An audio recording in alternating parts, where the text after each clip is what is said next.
Hey guys, it's Libby, still on the couch. Eventually we'll move back to the bookshelves, but today I wanted to do my December 2021 wrap up. So just like last year, I was meaningfully behind on my Goodreads reading challenge, which was to read 70 books. In order to hit 70 books, I needed to read 18 books in December. And I did manage to do so. I've decided that for 2022, my reading challenge is only gonna be 52 books. So hopefully this will not happen again next year. Which way is time? Who knows? The 18 books that I read was comprised of 11 novels, 2 novellas, 2 works of nonfiction, 1 graphic memoir, 1 play, and 1 short story collection. And normally for my wrap-ups, I just go through my books in the order that I read them. I'm gonna mix it up a little bit this time. I'm gonna start with all of the rereads. Because there's so many books, I just wanna like rapid fire get through the rereads, and I will direct you to where I've talked about these further in the description. So We Have Always Lived in the Castle by Shirley Jackson. This is my first reread of this book, and the first reread, you learn a lot throughout the course of the book. So it's very much a new experience reading it for the second time. Love this book, 5 stars. Good Talk by Mira Jacob, a memoir in conversations. This was my best book of 2021. It's a graphic memoir about Mira Jacob's life dealing with racism and her son asking difficult questions about that. 5 stars as well. Shakespeare's Romeo and Juliet, which is going to be the next Bard Book Club book. Why did I give Romeo and Juliet? I think it's 4 stars. I find it hard to rate Shakespeare. Favorite book of all time, Rebecca by Daphne du Maurier, 5 stars. And Kissing the Witch by Emma Donoghue, feminist fairy tale with sort of a connecting thread between the short stories. 4 stars to this one. Obviously, if I am rereading it, it's going to be getting a high star rating. Now, moving on to the new books for December. And once again, I'm going to go a little bit out of order because there were 3 books that kind of took over the month and pushed out most of the other things I read from my brain. So this is an apology for not remembering that much about the other books that I read, because there's just so much in these that everything else faded into the background. And that is His Dark Materials, the series by Philip Pullman. I had never read these before. I feel like an idiot because these were great. Also, just gotta say, I do really like the edition I got. It says, oh, I'm holding them backwards. It does say His Dark Materials on the edges. I don't want to talk about how long it took me to figure that out. This M really looks like a W to me. I was trying to get the word water in there, trying to make the word water make sense. Anyway, welcome to dyslexia. Yeah, they also have very pretty constellation covers. And the color saturation is just great. What a beautiful edition.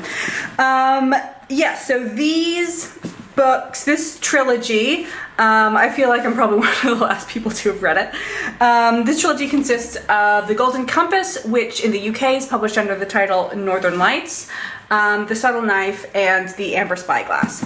Honestly, I was thinking about giving these books their own video, but I feel like to even mention what the very broad themes are would be to spoil this trilogy. So I just don't think there's enough I can say without spoiling anything to make a whole video out of it.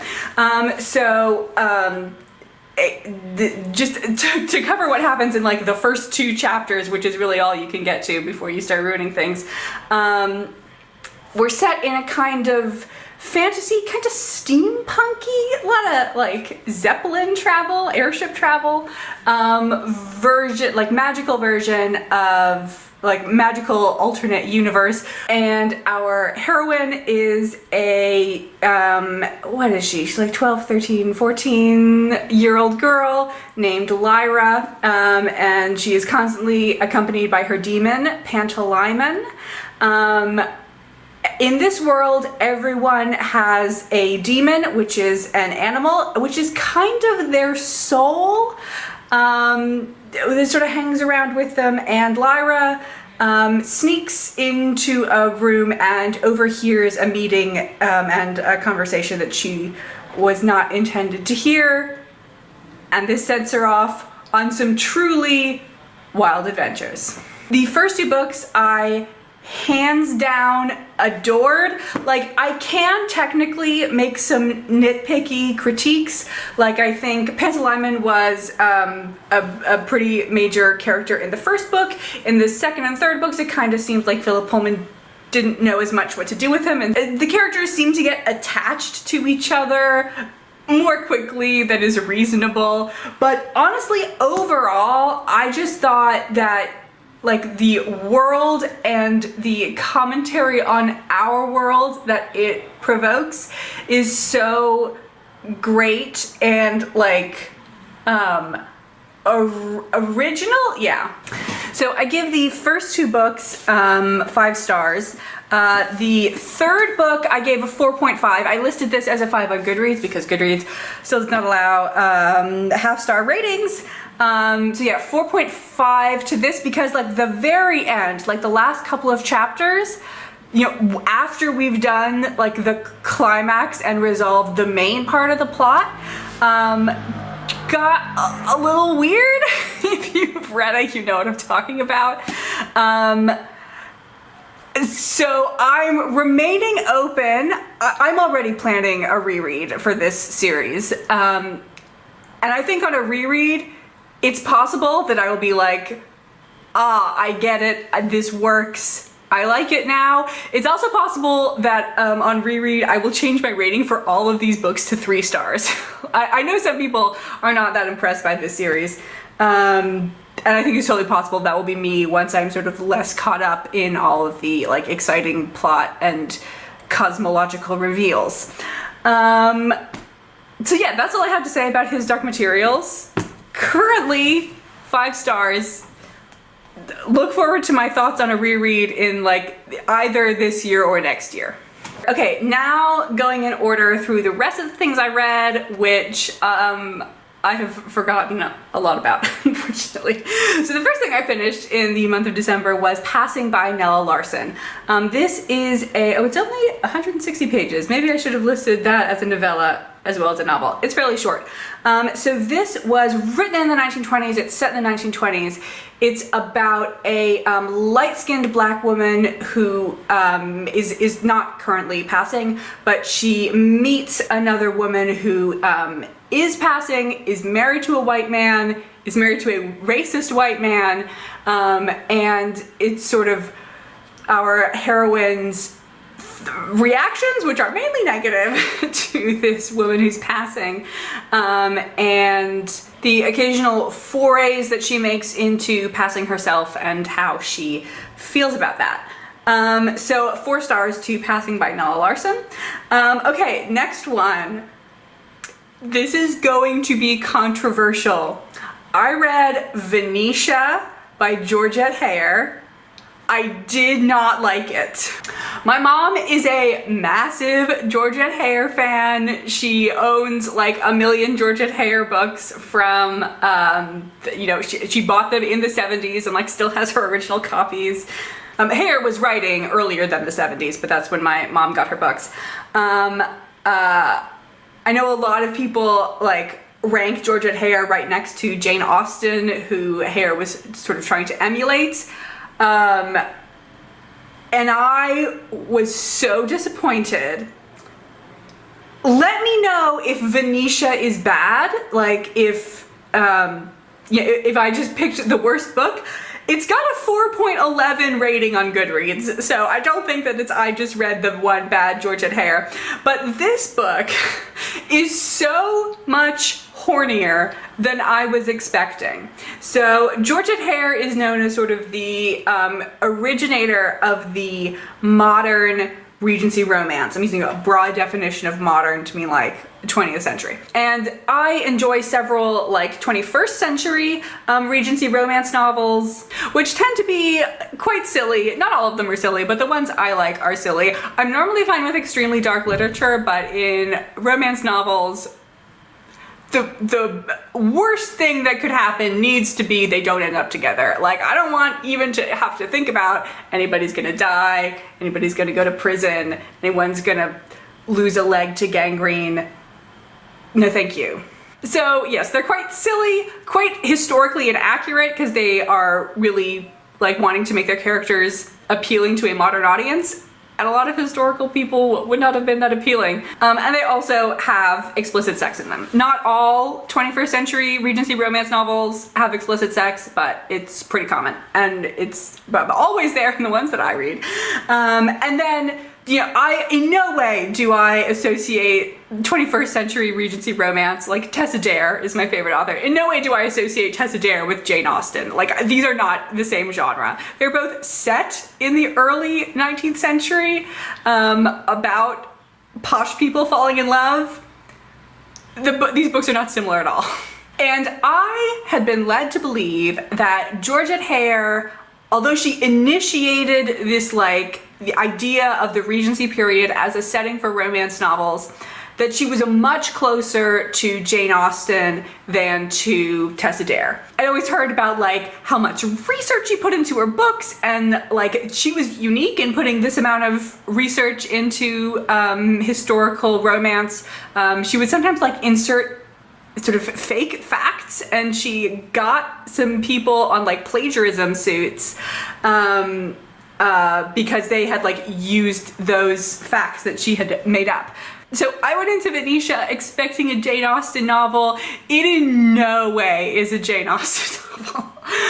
We've got like not quite chapter 1 smooches, but like chapter 4 smooches. A lot more of the heroine like thinking about her body. Does Elizabeth Bennet ever think about her body? I don't think she does. Additionally, the plot was pretty corny. I know I haven't mentioned the plot or characters at all. So our main character is Venetia. She, parents not in the picture anymore. Her older brother is like in charge of the estate where she and her younger brother live. Her older brother is off like partying in France, so she like has never come out. She's just sort of lived in seclusion for basically her whole life and is rapidly aging and will soon be on the shelf. House next door comes under the ownership, I think, of a scandalous man who it turns out is maybe not so scandalous and is actually a sweetie pie. I thought it was pretty silly. And I also did not believe how she felt about him. I don't know, I found this very unrealistic, both for a person of the 19th century and for a modern person. I gave Venetia 2 stars. And because my problem is like not particularly with the plot or characters or the elements of this particular book, but with like how Georgette Hare is approaching this genre, I really don't think I'm gonna be reading any more Georgette Hare. This is not what I expected to be saying. So, I mean, let me know if Venetia's completely different than everything else Georgette Hare wrote, but yikes. Okay, bring it back to somewhere safe. I read Fugitive Telemetry, which is the next Murderbot novella. We had a little break for a novel, but now we're back into the novella format by Martha Wells. This one had a bit of a different setup. This is like Murderbot solves a murder mystery, which I was kind of enjoying. And I was like, you know, Murderbot is known for having like really intense action scenes, and normally I'm not, I wouldn't say I'm not into that, but I would say I don't need intense action scenes in my books. My favorite novel is Rebecca. But so Murderbot normally has a lot of like really intense action scenes. This one like did not, for the most part, and I was kind of getting into the non-action scene part, and then we did still have to, you know, shoot some motherfuckers. So yeah, I quite like this. Always gonna read Murderbot. I gave 4 stars to this installment. Then I read a book which I feel is very me. It's about time I got to it. It's Kazuo Ishiguro's The Remains of the Day. Speaking of not needing books to have a lot of action in them, this is about the butler of a fine English estate, which is currently owned by an American, but the butler worked for the previous English owner as well. It's currently, we start in the 1950s, but it is mainly about Stephen's, our butler's, reflections on his past. And he is like the quintessential butler. He is your platonic ideal of a butler. Like really, the only thing he thinks about is his work. Does not seem to have any elements of a personal life going on, even in his thoughts. Of course, or does he? We maybe see like, you gotta dig for it, but you maybe see like the tiniest little hint of him having, you know, personal preferences and aversions. Yeah, I really enjoyed this. What did I give it? I gave it 5 stars. Stevens's reflections include reflections on several house parties that the former English owner of the estate threw in the interwar period, sort of soft political meetings. It's about like, what are we gonna do with this Hitler fella?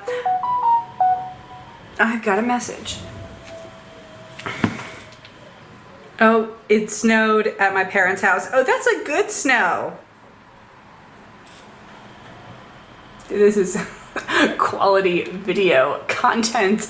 I'm so jealous. It said we were gonna get, the weather has predicted snow at least 3 times here at Amsterdam. So far, zilch. Anyway, it doesn't snow in this book. Maybe it does. Snow is not significant in this book. I think I've rambled on enough. 5 stars to Remains of the Day. And yeah, I'm definitely interested in reading more Kazuo Ishiguro. Let me know where I should go next if you have read more of his works. I have seen the film of Never Let Me Go, but let me tell you, I watched it on an airplane, and this was several years ago, so it wasn't like you pick up a movie on your little screen and then you watch it in your own time. It was like the plane had like 6 different films playing all the way through, and then they would start from the beginning when they got to the end. And so I missed like the first 20 minutes of the film Never Let Me Go, and then just like jumped right into it, and then watched the first 20 minutes at the end.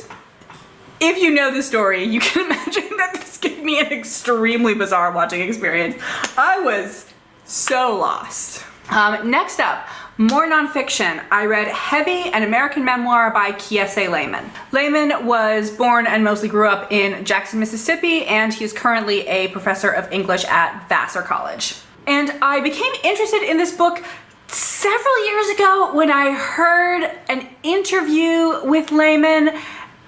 I do not know what context this interview was in, but I remember him saying like he wanted to write an objective book about like the problem that African Americans, specifically Southern African Americans, have with obesity. Laymon himself has at many points in his life been overweight, and he like started writing this sort of objective general book, and then he was like, I can't write this book without talking about myself and the trauma I've experienced that, you know, caused me to gain weight, ran parallel to my weight gain and that I experienced in trying to lose it. It's also very much about his relationship with his mom, so it's actually written addressed to his mom. It's not like fully in second person. It's not like every paragraph is addressed to like you, but that comes up fairly often throughout the story. His mom is also an extremely fascinating person. She's highly educated. She's a professor at University of Mississippi of political science, I want to say. And she's extremely politically progressive, but she still like beats her son when she finds out he had sex with a white girl.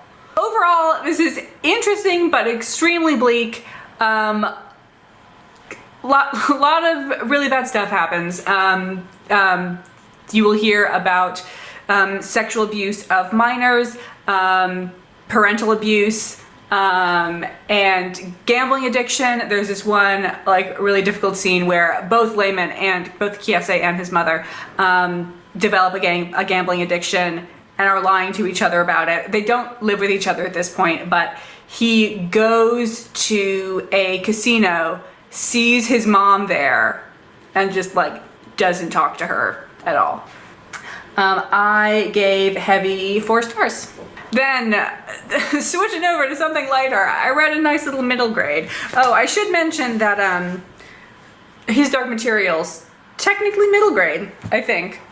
I think it was marketed as a children's book. The adults are having a lot of extramarital sex though, so for forward-thinking 10 to 13-year-olds. But some real traditional middle grade is The Remarkable Journey of Coyote Sunrise by Dan Gemeinhart. This is a story about a girl called Coyote. She lives with her dad in a school bus that they've converted into a home, and they drive around the US running from their memories because Coyote's mom and sisters died in, oh god, I've forgotten. I'm pretty sure it was a car crash several years before the book started. And near the beginning of the book, Coyote learns from her grandmother that the park where she and her mother and sisters had buried like a memory box time capsule sort of thing is going to be torn up and converted, and she needs to convince her dad to drive back to their hometown, which is like from I think Florida to Washington, so almost about as far away as you can get in the lower 48, without him realizing, because he would not want to go back to their hometown. This was fine. I think this was not for me. You know, there's plenty of middle grade novels that are like crossover middle grade novels, so they're intended to be interesting to adults as well.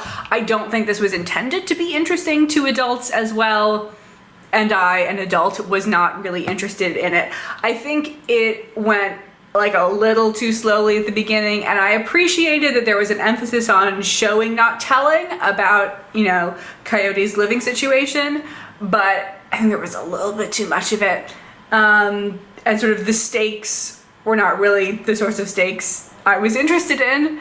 So I give this 3 stars. I think a 10-year-old would enjoy this more than me. Next book I finished was also a reread, but I didn't include it with my rereads at the beginning because this was my first time reading it since getting on BookTube, so I don't think there's any videos of me talking about it before, and that is A Separate Piece by John Knowles, which I read for the first time in 10th grade. This book was published in 1959, and I think we start the book in the late 1950s, but it's mainly looking back to our narrator's school days, which were at the beginning of World War II. So he went to a school which is a lightly veiled version of the Phillips Exeter Academy, which is an elite, now co-ed, but in the 40s, all boys, private school. It is also the school that John Knowles went to.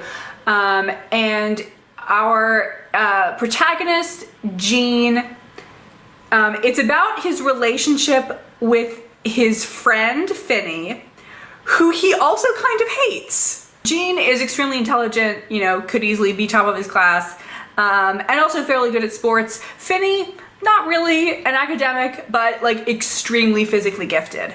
And it's about their relationship, which It seems to be pretty much all positive from Finney's side, but is slightly more muddled on Jean's side. Of course, we're all getting this from Jean's perspective, so it's a little hard to know what's going on under the surface. And of course, we're in the broader context of these boys are 16. We start in a summer session at school because they are trying to cram as much education into them before they get drafted at 18. So there's the assumption that they are not going to finish their last year of high school. So they need to learn geometry over the summer. And the teachers all sort of like want the boys to have a good time before their lives get ruined in France or in the South Pacific. I'm glad I reread this. I liked it better not reading it for school. I think it also helps that I have read more queer literature since 10th grade, where I'd read probably no queer literature. So this is not this is not, on the surface, certainly a queer story. John Knowles himself is gay. Was gay. I think he's dead now. But he said, like, Phineas and Jean are not attracted to each other. This is not a love story. This is not even a mildly homoerotic story. Man, it's really hard to read zero homoeroticism in their relationship. Anyway, 4 stars to A Separate Piece. The author is dead. I can think what I want. Next book, more bad shit happening at schools. I read What Was She Thinking, subtitled Notes on a Scandal by Zoe Heller. This has been adapted into the film Notes on a Scandal as well. So this is also first person. I think we're set in the like 90s or early 2000s, so fairly contemporary. When was it published? Came out in 2003, so probably set around then.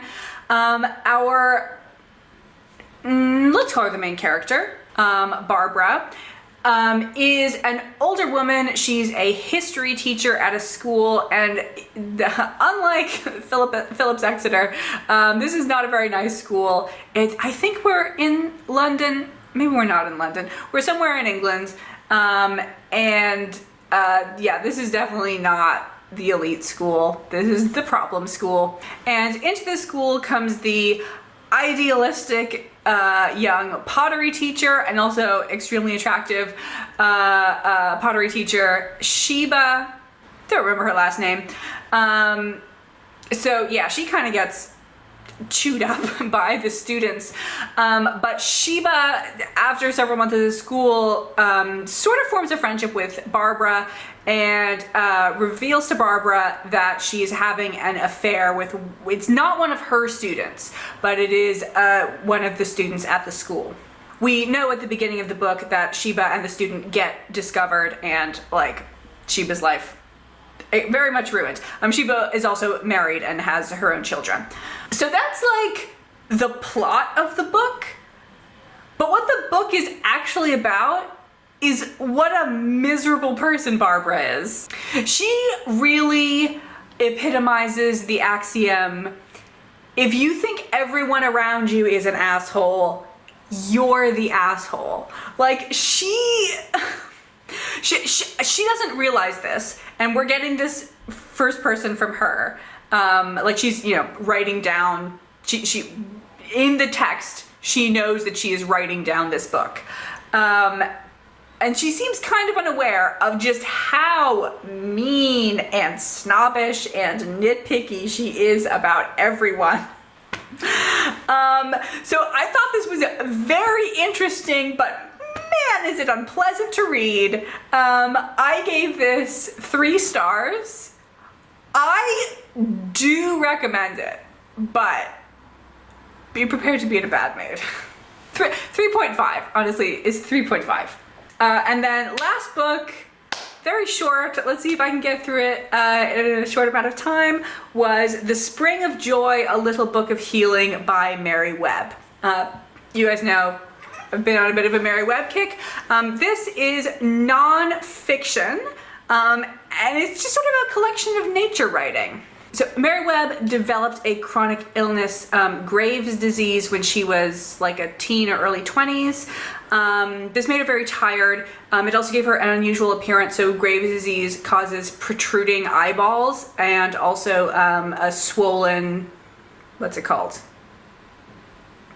Thyroid, which causes a bulge in the side of the neck. She also didn't have a great marriage, and although she made a fair bit of money, gave so much of it away that she was living, you know, slightly above poverty for most of her adult life. And this book is just about how great trees are. You know, when I'm feeling down, just go look at a flower. So it's quite like gentle and romantic descriptions of nature and reflections on how being in nature can make you feel, especially when like you're feeling down. And so I thought it was very nice, and I gave 4 stars to Spring of Joy. And that is it for the December reads. That is it for the 2020 Run Reads. Take the year, throw it in the trash. Expectations for 2022, currently not better. I'm shooting for 5% better. I think we can do this, world. Just make this year 5% better. Okay, thank you very much for watching. I need to go stare at a tree, clearly.